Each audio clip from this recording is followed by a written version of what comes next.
Bonjour, on se retrouve pour interviewer un premier MEI, donc de Monet Arthur, sur sa filière, donc la MEI. Donc tout d'abord, qu'est-ce que la section MEI?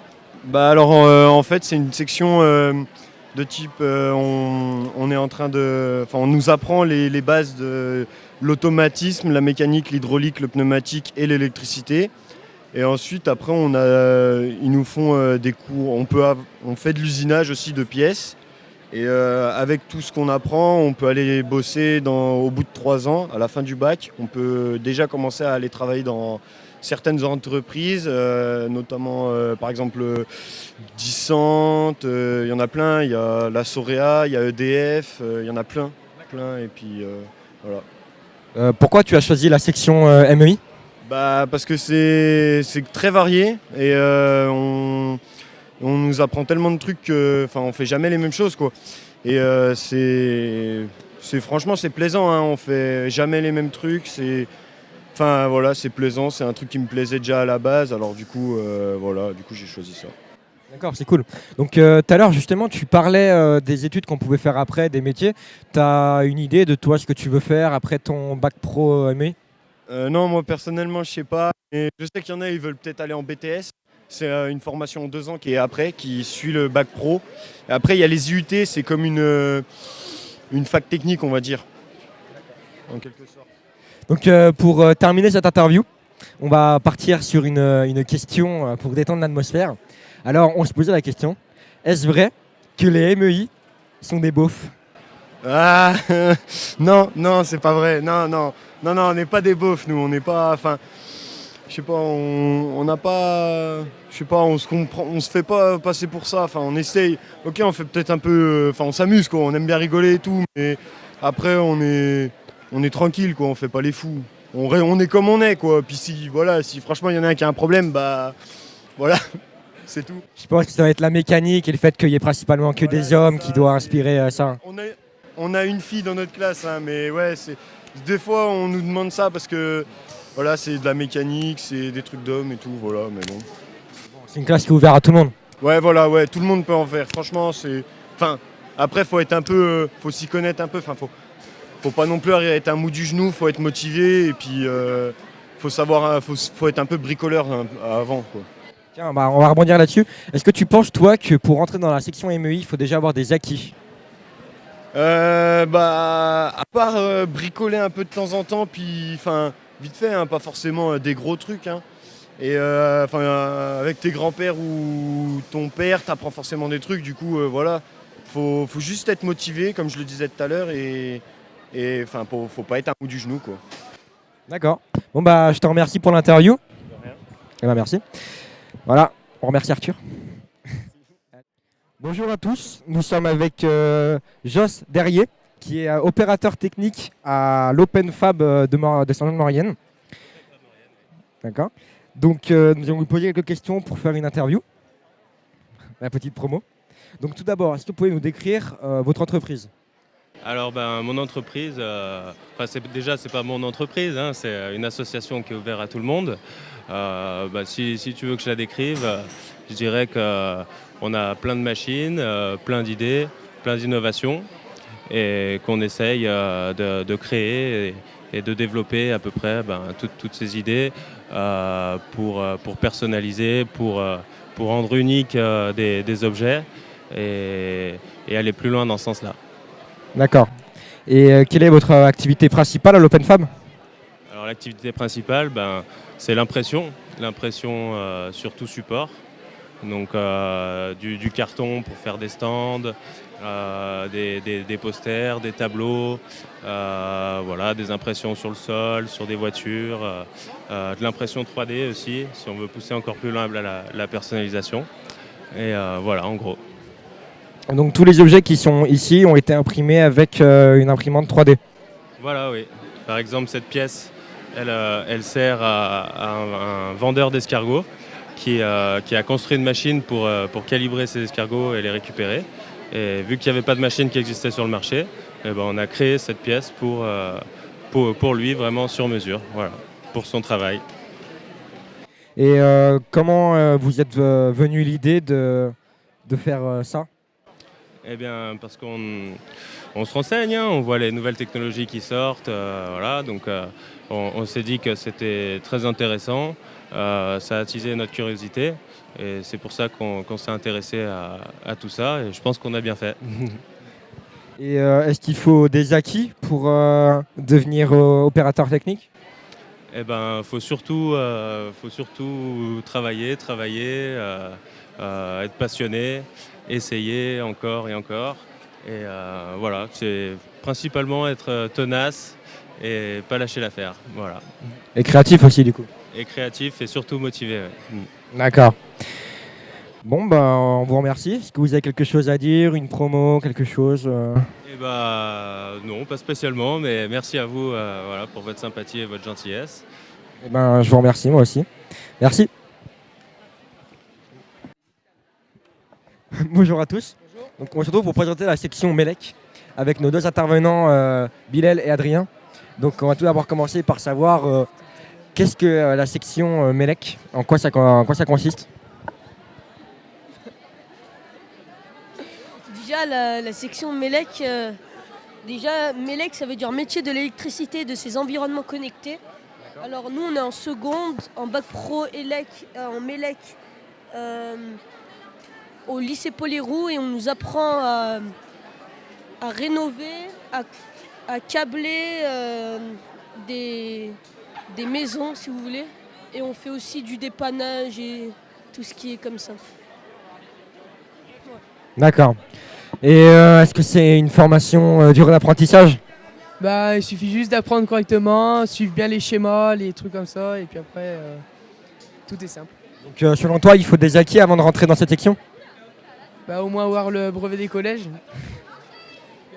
Si on n'a pas le brevet, on va rentrer. Si, on peut. On peut, mais c'est toujours mieux de l'avoir, quoi. D'accord. Et dans cette section, à part câbler ou faire de l'électricité pour les habitats, il n'y a pas d'autres activités qui puissent ressembler à d'autres sections? Comme les MEI, par exemple? Après, il peut avoir, nous aussi, on gère le chauffage, c'est-à-dire on apprend aussi à savoir si les murs, il faut ressortir la chaleur ou pas. Et ouais, c'est ça. Après, Donc en fait, votre formation permet aux habitats, aux mesures de contrôle, à tout ça? Ouais. D'accord. Et donc ce bac, il est ouvert pour tout le monde, n'importe qui? Vraiment pour tout le monde. Même pour les filles. Pour les filles? Ouais, pour les filles. Vous avez des filles en Melec? Non, même si on n'en voit pas souvent, elles peuvent venir quand même. D'accord. Bon bah c'est intéressant ça. Donc le bac, en résumé, est un bac ouvert à tout le monde, principalement qui concerne de l'électricité, qui concerne les habitats, des mesures de contrôle, donc sur tout ce qui est la métier de construction, tout ça. Voilà. D'accord. Et il y a des études supérieures après ça? Ouais, après, on peut partir sur un BTS en alternance. Donc, on fait, je sais plus comment c'est, mais je crois que c'est 4 semaines en entreprise et 2 semaines à l'école. D'accord. Et Il y a plusieurs BTS, par exemple, il y a le BTS alternance, il y a aussi le BTS maintenance. C'est pour les personnes qui veulent faire, par exemple, électromécanicien, c'est dire le BTS maintenance, on va apprendre, ça va être un petit plus, on va apprendre ce qu'il faut un peu la MUI pour qu'on mélange les deux matières, les deux filières, et pour que ça donne un bonus. Et après, d'accord. Pour finir, je vais vous demander, est-ce que vous avez des idées de métiers que vous voulez faire grâce à ce bac pro Melec? électricien. Et toi, Adrien? Bah, pareil, mais partir dans la domotique. Dans la domotique? Ok. Bon, bah, je vous remercie pour cette interview. Bonjour à tous. On se retrouve pour une interview avec Fort Ghislain sur les métiers de l'Office de tourisme à Saint-François-Longchamp. Donc, on va parler de son métier. Vous pouvez nous expliquer qu'est-ce que le métier de community manager dans un office de tourisme? Alors, je suis donc community manager, ce qui consiste à en fait produire des vidéos, du contenu pour les réseaux sociaux, que ce soit donc Facebook, Twitter, Instagram et tous les réseaux sociaux qui peuvent se développer pour au final faire connaître la station, fidéliser la clientèle existante et augmenter la renommée de la destination au final. D'accord. Est-ce qu'il faut des études particulières pour travailler à l'office de tourisme? Alors les études, oui, forcément, dans le tourisme, c'est mieux de faire un BTS tourisme qui est donc adapté pour la connaissance du territoire et des métiers. Et après, on peut s'orienter éventuellement, comme pour mon métier en tant que community manager, vers de la communication, du marketing, etc. D'accord. Et est-ce qu'on peut aussi parler d'études de langue pour des étrangers qui viennent visiter? Totalement, totalement. L'étude de langue peut être à la fois pour les personnes comme nous, où l'anglais et la deuxième langue comme l'allemand ou le néerlandais peut être obligatoire au final, ou les étrangers qui peuvent, comme des néerlandais, qui peuvent venir en France et travailler dans le tourisme. C'est clairement possible, tout à fait. D'accord. En pensant à des jeunes qui n'ont pas envie de tomber dans la routine et trouver un métier qui change tous les jours, est-ce que votre métier tombe dans la routine justement? Ah non, en tant que community manager, c'est l'avantage, c'est qu'on ne fait jamais la même chose tous les jours. C'est-à-dire que par exemple, un jour, je peux être en train de prendre des vidéos sur les pistes de ski, le lendemain être à la balnéo, faire des choses différentes. Et au final, il n'y a aucune routine qui s'installe due à la saison. Parce que l'été, l'hiver, forcément, ça n'a rien à voir. Intersaison aussi, et non, notre travail, forcément, change tous les jours. Et c'est ça qui est bien au final. D'accord. Ça fait longtemps que vous pratiquez votre métier? Ça fait 4 ans que je suis à l'office de tourisme de Saint-François-Longchamp en alternance. Donc je suis encore en études en ce moment. Et là, le poste de community manager, c'est la 2e année. D'accord. Donc malgré ces années, ce poste vous plaît toujours autant comme au début? Bien sûr, tout à fait. Ça change tout le temps, donc du coup, on s'y plaît tout le temps. Et puis forcément, on est obligé d'aimer quand on habite et qu'on travaille à un endroit comme ça. Forcément, on aime. D'accord. Donc du coup, vous recommandez ce métier aux jeunes qui aiment vivre, bouger, à tout cela? Qui aiment vivre, bouger, jouer avec les technologies, les réseaux sociaux, forcément, ça va être très plaisant pour eux. Eh ben, je vous remercie pour cette interview et le temps que vous nous avez consacré. Donc, je vous remercie. Au revoir. Bonjour, on se retrouve pour interviewer 2 élèves de la section hôtellerie du lycée Paul-Héroux, donc Sullivan et Élise. Donc, on va tout d'abord poser des questions simples. Quels sont les différents corps métiers dans la section hôtellerie? On a barman, serveur, on fait la plonge aussi du coup. Et voilà. Et vous pratiquez quoi, vous, comme activité dans la section? Barman, serveur et plongeur. D'accord. Et quelles sont les